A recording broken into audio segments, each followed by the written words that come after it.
Welcome to Catch You Outdoors. I'm your host, Captain Rob Modies. This podcast is centered around the great outdoors, especially down this way in the most southern regions of the continental U.S., the Florida Keys. Catch You Outdoors, hosted by Spotify, and now also available on Apple Podcast, Amazon Music, iHeartRadio, Google Play, and Stitcher. So kick back and get a taste of my Florida. Hey, everybody. Welcome back. This week's episode of Catch You Outdoors is it's number 95. I've titled it, though, How to Survive the Heat, because it's episode 95. Get it? That's been the average temperature here. Man, it has been hot. It's been hot everywhere. I know. I've been watching the news. It ain't just us, but man, I guess what I should say is it's not the heat. It's the humidity. So we've been registering around the other day 112, which is insane. And of course, our water temperatures are up, which can be dangerous for the coral reef. So they're a little concerned about that. But for right now, we've got a little breeze. We had a nice break last night with some really, really big thunderstorms out across Florida Bay. They didn't make it to us, but it certainly cooled the air off a little bit. So I can't remember ever wishing for winter, but it's starting to get that way, and we're only in July. Here's the fishing report and a roundup of fishing, things like that around the Florida Keys. I fished several days this past week, all over Florida Bay. Fly rod on one trip, actually 1.5 trips. I came up with a new fly that I've been really, really happy with. It's a Clouser Minnow, which is classic. But I'm tying it with it's fake hair. It looks like deer hair, but it's lighter and more buoyant. White, a little bit of a light pink, and a little bit of crystal flash. And just 1 or 2 slivers of crystal flash in the middle on yellow eyes. And I'm tying it kind of short. It's no more than 2.5 inches long, and it's just been working great for mangrove snapper and snook. And the odd thing about it that I notice is I'm able to keep the barracuda off of it. I don't really know if it's just not long enough, if it's not flashy enough. They don't spot it as well. Cuda are known for hitting almost anything, but I have found that the other day I fished that exclusively for about 3 hours, and I got quite a few nice snapper and quite a few. They were short snook, but I got a few snook. But no cudas, which is really weird because I get those on almost every single trip when I go out. It's a joy to be using the fly rod again, though. I've been ignoring it. I don't know why. It's easier to cast. It's easier to hit the edges of the mangrove with it for me. Obviously practice, lots of practice it takes time, but once you get it down, it's really, really simple to land things right where you want it versus a spin rod. And there's nobody on the boat but me, so I don't have to worry about somebody behind me where I have to look over my shoulder and try not to hit somebody in the head or rip their hat off or worse. I clear the boat. I take a couple spin rods with me. That's like my security blanket. I didn't use them, but they're there.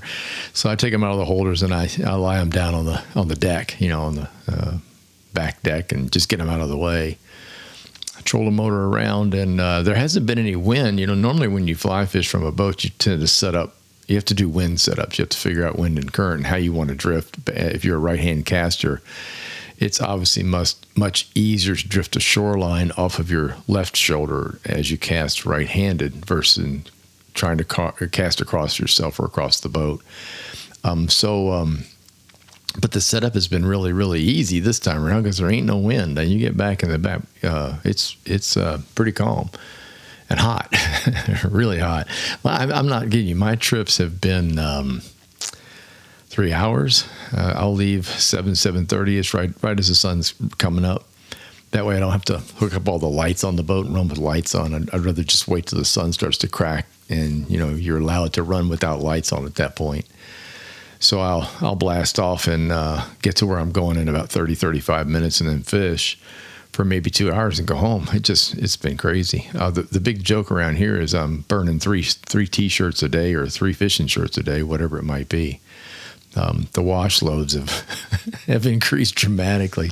It's unreal. I've never sweated this much in my life. I'm sure I've probably lost 7, 8, 9 pounds. So I guess that's the bright side. Let's see what else. This past weekend, Janelle's brother Steve, his wife Terry, and their daughter Nikki were in town. And so we took Steve out. Janelle and I did, and managed to find a few kudas. It was pretty good actually, but we had to cut it. We had to cut it short. Let's see, was that Saturday? That was Saturday. It was nuts. There were thunderstorms just literally building on the bay. So the clouds would start up in the Atlantic and push in toward the mainland. When they got to about Blackwater Sound, it would just pop. And lightning, fortunately, was way further up on the state, the mainland, but the rain was torrential. So the trick was just staying in between these moving storms, these storms that were moving from south to north. So we caught a few fish. Everything was good. It was time to go in, so we did. We just took a break and came back. And Steve got himself a nice big cuda, so that was kind of neat. Let's see, what else did we? And then Sunday, I took Terry and Nikki out for a joyride. We went out for a sightseeing trip up into Florida Bay. I took them up to see the areas around the mangroves and the crocodile areas, and we found a dolphin up there, which was kind of cool, and lots of bird sightings. The birds are really, really thick and active in the mangrove right now.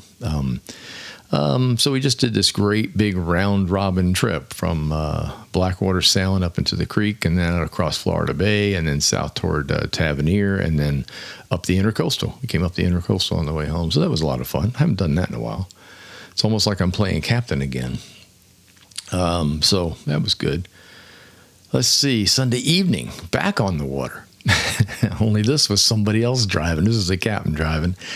We did another one of those Cruisin' Tiki tours. It's called Cruisin' Tiki Key Largo. They have them all over Florida now. I noticed they're in Destin. They're on the East Coast up around Jacksonville. They're on Tampa. I mean, this is a big franchise that started with a gentleman in Fort Lauderdale. I think I've talked about this before on the podcast. The first time we did one, I thought it was really cool, and I mentioned it then. So this is our third one. But basically, the tikis are, it's a tiki bar. They're round. They got a little 30-horse motor on the back and a captain, and you BYOB, and you bring your munchies and all that stuff, and you go for a cruise for a couple hours, 2 to 3 on the water. We do the sunset cruise because we love going out, and then they'll keep you out until the sun goes down. It starts to get dark, and you head home. See dolphin, manatees. The scenery's great. It's quiet. That little dude moves along real slow, so there's no, pounding or bouncing or any of that kind of stuff, and it's a lot of fun. Anyways, the guy in Fort Lauderdale started it. He built a tiki on the water. I think his wife wanted it, is what it was, kind of like a floating dock tiki. And then he put a motor on it and started motoring around in the Fort Lauderdale canals, and people saw it in the canals and started asking, like, how do you get one of those? And you could, the light bulb, I guess, went off, and it turned into an enormous franchised rental business. He's got, heck, in our area alone, there are now, I think there's 4 almost within bicycle distance of our house. The resorts are picking them up is what's happening. And the gal who was our captain last night, Rachel, by the way, she was great. She told me there's just a huge shortage of captains. They're having a hard time now, just finding captains for these boats. It's a 6-packer, so you don't need a master's license, although she had one. But you can have a regular 6-pack license and do this. So if you're looking for a job in the Florida Keys, all these tiki boat rides it appears need people pretty badly. Anyway, I like that stuff. Yes, we did the dinner thing. Oh my goodness. Janelle and I generally are homebodies. We stay around the house. We'll eat out every now and then when we just don't want to cook. And we'll probably go do something simple, let's go find a burger or something like that. But we do the real eating out when friends are in town or family. And so, of course, we did that. Let's see, one night at the Fish House, which is here in Key Largo. Man, I love that place. Top-notch food and service. I had the hogfish matacumbe. Matacumbe is like their signature dish. They do it with yellowtail. But you can order whatever the special fish is, or whatever the fish of the day is, or whatever the fresh catches are. So, and boy, the fish is fresh there. That's what's really cool about the Fish House. So they had hogfish, and I'm like, yeah, I'll pay the extra. Put it on there, and it was so good. And then the following night, we were at Ziggy's and Mad Dogs down in Islamorada. Again, top-notch food and service. Ziggy's is great. It has become my new addiction. I go there for steak, okay? This is a steakhouse in the classic sense. And the steaks are absolutely delicious. And yes, they have wonderful seafood. And everybody at our table tried a little seafood. I just, Steve and I, we had to go for the steaks. That and, sauteed mushrooms, au gratin potatoes. Yum, yum. Greek, salads, just yum, yum, yum. Anyway, I guess I'm going to have to go back. But if you get a chance to go to Ziggy and Mad Dogs when you're down here in the Keys, I highly recommend it. It's one of those places I blew by for years on our way into Islamorada to fish. I saw it, didn't pay much attention to it, and somebody else mentioned it. And then Janelle eventually went there for a luncheon not long ago and came back and said, you have really got to try this place. And well, as they say, the rest is history. Pretty daggone good. So that's what we did. Had a really good time this weekend with family, as always. Let's see what's next on my list. Tropical storm watch, all quiet for now. Thank you again for that dose of Saharan dust getting in the way. It's made for some weird hazy skies, and it's made for a serious lack of rain. Normally in the summer, I don't have to water any of our potted plants or the orchids in the back. You just don't really even have to think about it. Not this year. This year's different. When that dust moves in, the liquid moves out. You get the humidity, you get the hazy skies, and you get the heat, but you don't get any rain. So it's been kind of weird. But so it's a love-hate relationship. If you can keep the storms away, I don't mind it being dry. I'll water the plants. So really nothing to report from the Keys in that regard or anywhere else. There's a tropical circling around. I think they finally gave it a name, circling around out in the Atlantic Ocean, and it's all confused because it's caught on the edges of a high pressure system that keeps it going literally in a circle. So I don't think that's going to be a threat to us, though. About the heat. Yes. I did title this thing about the heat. Yeah, it's hot. I'm kind of tired of hearing about it, but I'll talk about it anyway. You turn the news on, every single channel, no matter where they are or who they are or what they do, the headline is the heat, 9 times out of 10. Yeah, it's hot. It's July, you dummies. It gets hot down here in July. It is unusually hot, but not. We've had some record breaking, but the record breaking has been on the feels like temps. Not the regular. Well, we'd had one, I think, on the regular temp. We're cruising around 92 to 93 degrees, sometimes 95.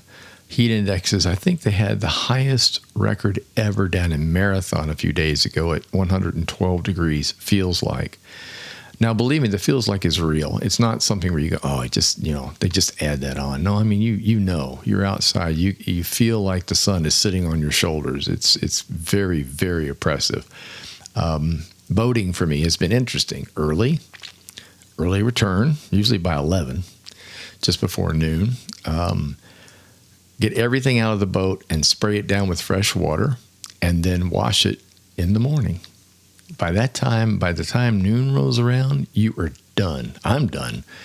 By now I'm on my second set of clothes, working toward the third set.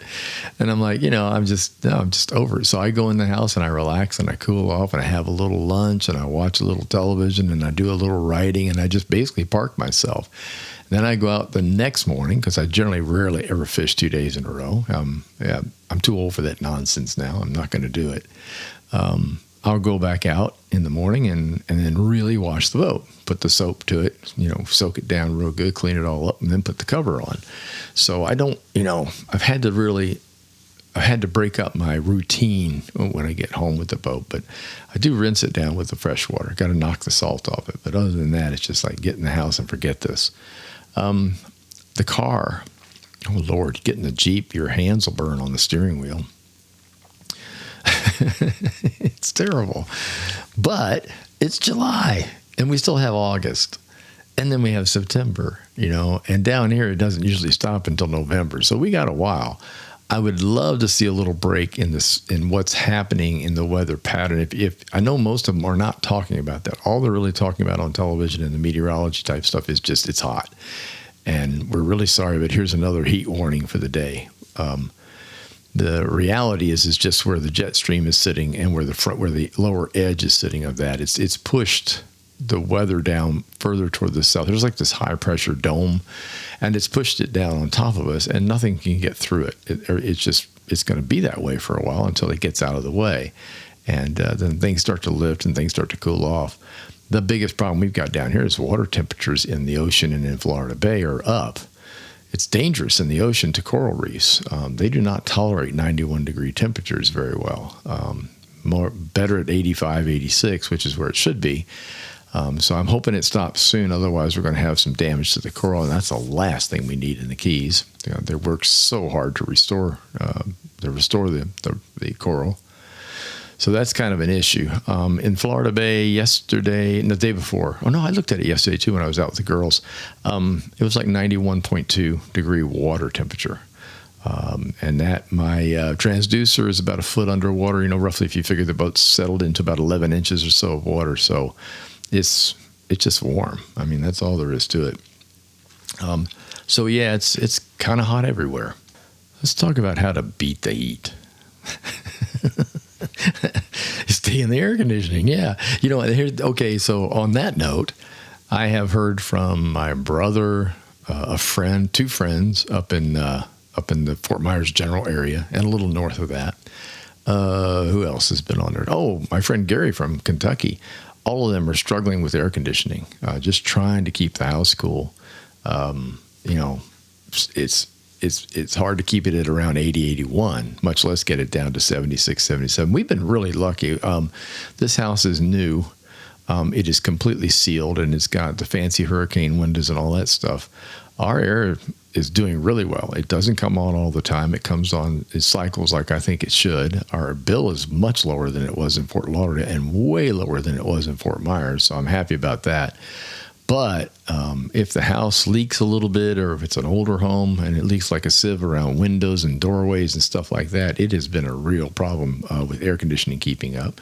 And of course, inevitably, we're going to get those warnings about, you need to ease up on electricity. We haven't heard that down here yet, so I'm happy to report that. But anyway, it's been one of those kind of struggles where. One of our friends, actually two of my things, were posting pictures of these little fans you can buy where you put ice in them. Yep, turn it on, cool you off. Personal fans with ice in them. That's wild. I'd never seen those before. However, how to beat the heat. Down here in Key Largo, there's this little resort, and it's called the Kona Kai. The general manager there is Catherine Lyons. And she's a joy to talk to. She really is a lot of fun. That little resort is really it's beautiful. It's just a great place. And Janelle's brother is staying there with the family. And so after our Sunday trip, we cruised over there. And this is the cool-off thing, get in the pool, basically. And a lot of pools at a lot of the resorts here are not comfortable. They're also 91, 92. And you reach a point where you're not really cooling off when you get in the pool, and which is annoying. It'd be like having a hot tub that's too lukewarm in the wintertime, just the opposite.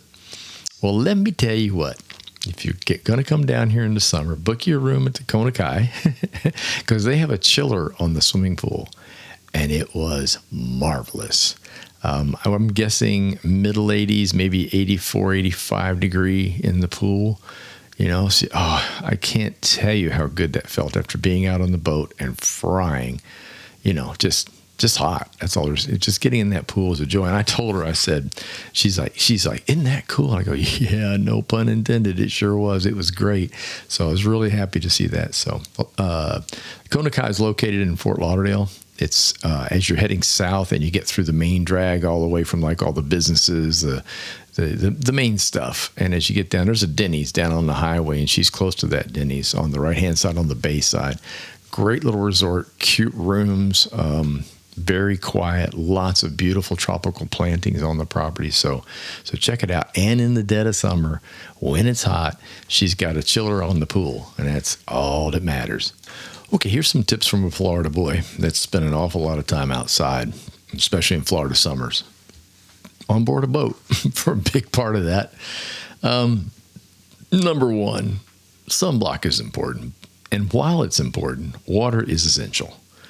If you've got a nice breeze to work with, your body is still sweating off a lot of water just to keep you cool. And you don't really notice that on a boat when there's a light breeze blowing on you because it's evaporating the sweat off of you, of course. So you're a little more comfortable than you'd be if it was like stagnant still. But you are still sweating off a great deal of liquid, and it can get you in big trouble. I mean, sunstroke is not a funny thing and can be serious. It can kill you if you're not careful. So it's important that you continuously take sips of water. I mean, keep a bottle of water around if you can and just constantly be sipping on it and drinking it. It's for hikes, bikes, boating, take more than enough with you, and sip it regularly. I kind of try to keep mine within arm's reach. On the boat, there's like little shade spots where I can set the bottle down in the shade, and I'm always looking for it to get another drink of water. How can you tell if you're getting enough water? This is really simple and kind of funny. If you've been out for a couple of hours or longer and you've had no feeling or the need to pee, you ain't getting enough water. Drink up. Yeah, that's one of those things that you notice right away. If you don't have the urge to go to the bathroom and you've been out for a couple of hours, there's something seriously wrong there. You're not getting enough water intake. So drink. And you always want to have that edgy feeling, Guys don't have a problem. Gals do on a boat, but we won't get into all that. But hydrate. You have to hydrate. Also, avoid alcohol and caffeine drinks. Try to stay away from the heavy duty. What do they call those things? The Red Bull, that kind of stuff. That's probably not cool. It's not cool on a boat. You should really not do that. Heavy coffee intake before you go boating, probably not a good idea. What you really are trying to do is hydrate yourself, so you stick with water. One other thing I do add to my cooler that I really enjoy are sport drinks. In my case, I really like Gatorade Zero, it's called. It's sugar-free, but it has an incredibly nice taste about it. I don't know. I don't know what the heck they're doing with it, but it tastes great.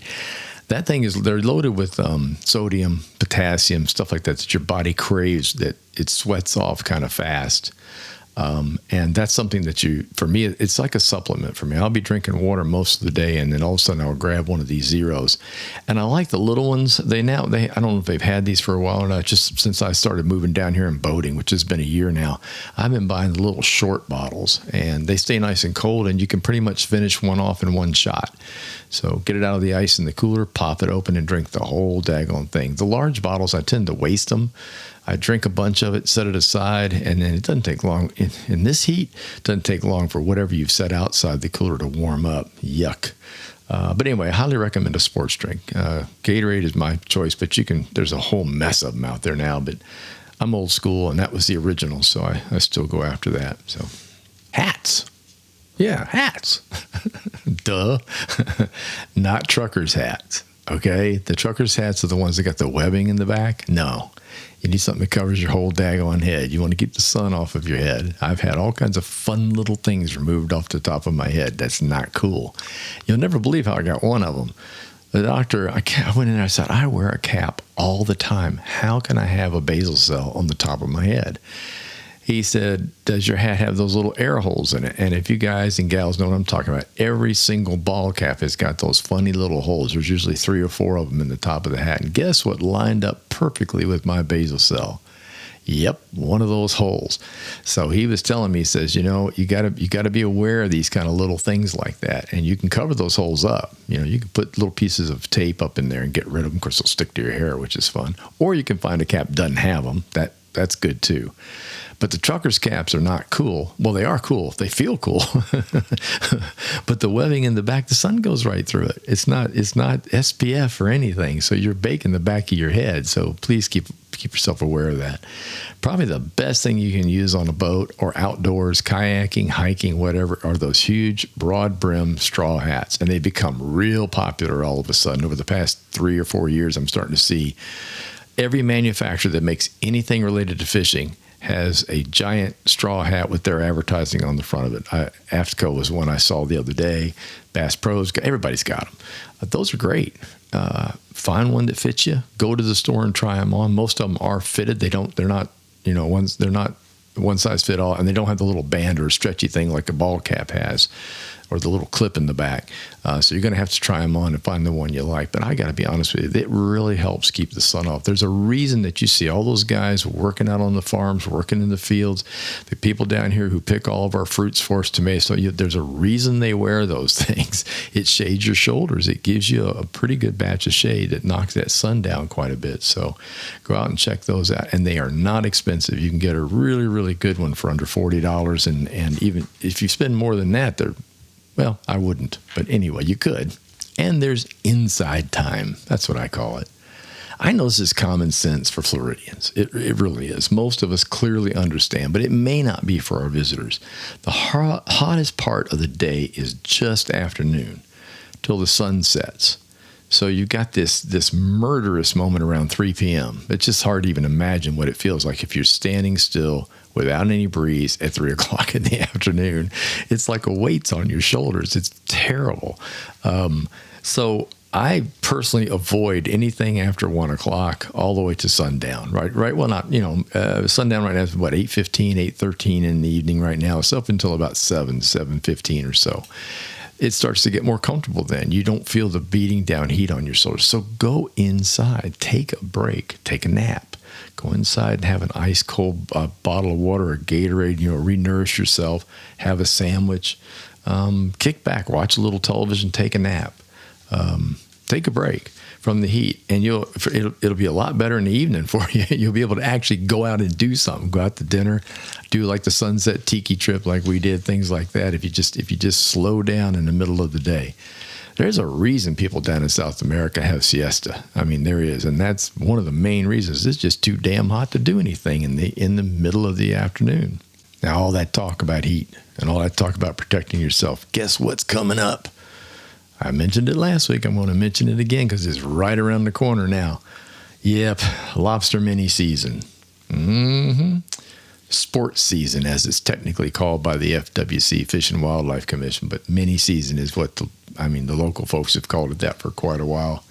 July 26th and 27th, that's a Wednesday, Thursday. It's always the last consecutive Wednesday, Thursday of the month. The regular season starts on August the 6th till March 31st. So let me clarify something for you and restaurants. You're not going to get served lobster if you show up down here for mini season and think, oh, there's going to be lobster. No. The commercial's not open yet. It's just you. It's just the little guy and his boat. Go out there with your mask and your snorkel on and collect up to 6 per person and you are golden. But no, if you're going to cook it in the room, you're going to cook it in your little kitchenette. Well, there you go. Put it on the grill. Yep. But it's not going to be at a restaurant. You won't have them in the restaurants until August 6th. And it will be probably late in the day on the 6th and maybe the 7th before the harvest is all turned in and distributed out to the restaurants. That season runs until March 31st. It is one of my favorite times in Florida. I happen to absolutely love Florida lobster any way, shape, or form. So I'm pretty excited about it. Glad that it's opening back up. Regulations, I covered this last week, but I'm going to do it again. Spiny lobster, a.k.a. Caribbean lobster, Florida lobster, or what we lovingly call bugs, 6 per person in Monroe County and Biscayne Bay, 12 per person everywhere else. So that means like Palm Beach County, Miami-Dade, Broward. If you dive over there, you get 12. But if you come to the Keys, you only get 6 per person per day. During mini season only, you can carry 2 days worth in a car. So if you get 6 on Wednesday and you get 6 on Thursday, you can put the tails in a cooler on ice to take them home, and you will not be arrested or stopped if you have 12 of those per person in a car. However, the boat still stands. If you've caught 6 on Wednesday, you're done. You catch 6 on Thursday, you're done. You can't have any more than that. What else? Know what the carapace is and know how to measure. The carapace is that top part on the head. There's a device that you can stick kind of like the front of the shell between the eyes back to the back of the carapace, and it measures. I'm sorry, I don't remember the measurement. I didn't look it up. I think it's still 3 inches, but it might be longer than that now. I'm not real sure. But there's a little device you stick on there, and if that sucker doesn't doesn't cover the whole carapace, it's short. You got to put it back. That's pretty much. You need a fishing license. That's right, and a bug stamp. So that, I think that about covers it. During the regular season, you still have the same bag limits down here in Monroe County, but you cannot have the car limit. You can't carry 2 days worth in the car when that season's off. So onward. ICAST, July 11th through 14th. So in other words, it happened. It's done. It's over. I've been looking all over the literature and the news stories that have been coming out. There's a lot of new stuff. Obviously, I'm still digesting a long list of emails. It was crazy. My daily email number is usually a dozen or so. And that includes the junk, just before and while ICAST was happening, it was closer to 50 a day. I was being inundated, but I'm on the list because I've been to ICAST a lot. So, all the vendors and all the manufacturers and people like that were sending me out like, here's my new stuff and here's what's going on, which is cool. I mean, it was great to get it, but it is a wealth of information. So I'm going to go through it and see what grabs my attention and try to put together something for next week's podcast on all the goodies that were there. There was Minn Kota, I think, had a new trolling motor, like electronics built into it that does something extra super special. I saw some really cool foot pedals too. Something that has been driving me really crazy about the trolling motors. They're almost all, they have a little remote you put around your neck. I find that cumbersome, to be honest with you. I mean, it's hard. You have to look down, hit the button, whether you want to turn left or right. I kind of miss the handle, if you know what I mean. Like just reaching down and turning the handle a little bit while you're fishing with your knee. Well, lo and behold, of course, there's pedals. There are little foot pedals that you can put on the deck, as there used to be, and they electronically wire up to the trolling motors that have no handle, the spot locks and things like that, and you can actually step on the little pedal to turn it left and right. I'm eyeballing that seriously. When you're fly fishing, it's a real pain to let go of any hand at all when you're fly fishing to mess with the trolling motor controller. So I'm working in that direction. So there you go. Last but not least, Hemingway Days begins Tuesday. While you're listening to this, I'm recording this on Monday. Tuesday, July 18th through Sunday the 23rd, this festival honors the one and only Ernest Hemingway. Spent a great deal of time in Key West while writing and fishing. He's kind of every guy's guy hero, I guess, if you're a fisherman, and especially if you write like I do. I'm like, man, I don't know how he did it, but I think the most fun thing happening during the festival has got to be the Hemingway Lookalike Contest that's held at Sloppy Joe's Bar. It is something to see. It really is. You'd be surprised at how many of these guys look just like Hemingway. And what's cool is they're judged by previous Hemingway winners, Hemingway Lookalike winners, so that's kind of neat. Other events, there's a 3-day marlin fishing tournament. The real McCoy boy. And then Sloppy Joe's has got this really crazy thing called the Running of the Bulls. Yeah, they dress up, and you have to see it to believe it. Go online and do Running of the Bulls, Sloppy Joe's, Hemingway Days, and there's videos of the previous ones. There's a 5K run and a paddleboard race. What else? Oh, there's a short story competition. The Hemingway short story competition. It's actually Lorian Hemingway is the judge, and she's a granddaughter or great-granddaughter? Granddaughter. She's the granddaughter of Hemingway.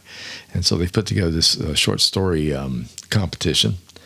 Just a little tiny bit of history here. I pulled this off the web. Ernest Hemingway lived in Key West from 1931 till late 39.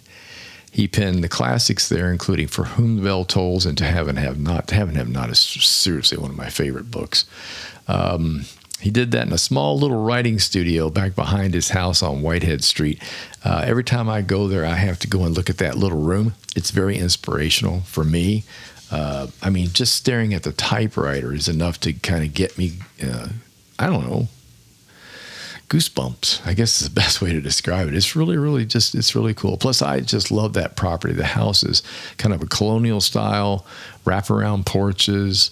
Lots of six-toed cats roaming all around. Beautiful plants and planting. And you can take the tour, or you can just pay to go in and walk it yourself. You don't have to take the tour if you don't want to. I would. If it's the first time you've ever been there, I would take the tour.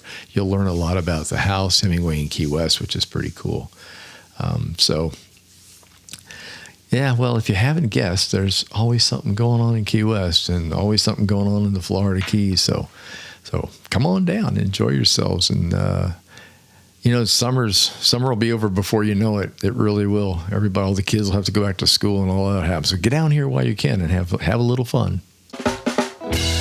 Thanks much for listening. If you enjoyed my podcast, please tell a friend, leave a review, and don't forget to subscribe to the channel. Facebook page is Catch Ya Outdoors. The website is catchoutdoors.com, where you can find all the previous podcasts and a schedule of what's coming up. Until next time, get outdoors and enjoy.